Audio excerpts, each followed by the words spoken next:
And welcome back here to Live Now from Fox. I'm Andrew Kraft. We're approaching quickly the top of the next hour. Just a reminder, starting Monday of next week, you can join us here on Live Now from Fox for live, unfiltered, and uninterrupted coverage of the Democratic National Convention in Chicago. Speakers like President Biden, Vice President Harris, Governor Tim Walz, Barack Obama, Bill Clinton, Hillary Clinton, Pete Buttigieg, they're all addressing delegates on the floor at the United Center for one of the main political parties. Major conventions here. Of course, we know how different the Democratic Party looks after the last month. President Biden no longer at the top of the ticket, passing the torch and the baton to his Vice President, Kamala Harris. She has become the Democratic nominee. She has picked Minnesota Governor Tim Walz as her running mate.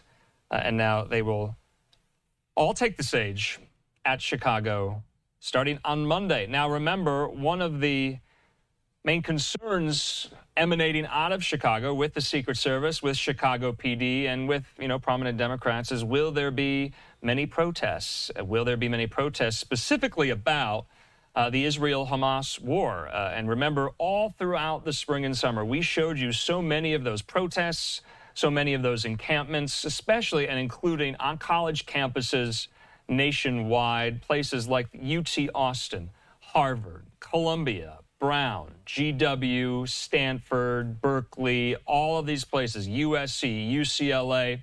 Well, now we are getting some news about one of those universities and who leads it, who is really in hot water for how she handled her response to these protests. That, of course, is Columbia University President Minouche Shafik. The New York Post reporting right now that she has resigned months after these anti-Israel student protests there. So this is breaking just in the last hour at the moment, where Columbia University President Minouche Shafik has resigned. You remember the encampments there in early spring. We have some video of them.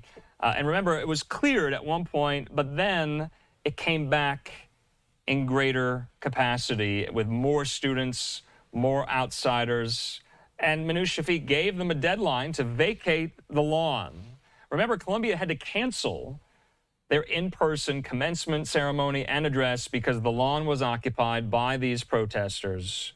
And then we all remember the scenes when the NYPD came in upon the request of Columbia to clear Hamilton Hall, one of the main buildings on campus that was occupied by dozens of students and war protesters who vandalized the building. They broke furniture, they broke windows, and all of them were taken into custody by the NYPD. They cleared the building.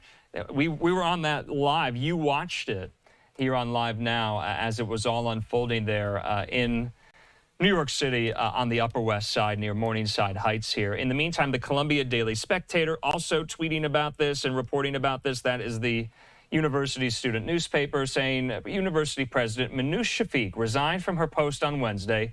She wrote in an email to the Columbia community, the announcement marks the end of a tumultuous year in the position. Remember, she hadn't been in that position, I believe, for more than a year. So she is now no longer the president of Columbia University. We're going to be having a little bit more on this story later on tonight. It's breaking right now as we speak. Maybe we can check in with our Fox 5 New York colleagues to see how this is all going down on the Upper West Side, what the reaction is, but wanted to make sure we got that in there.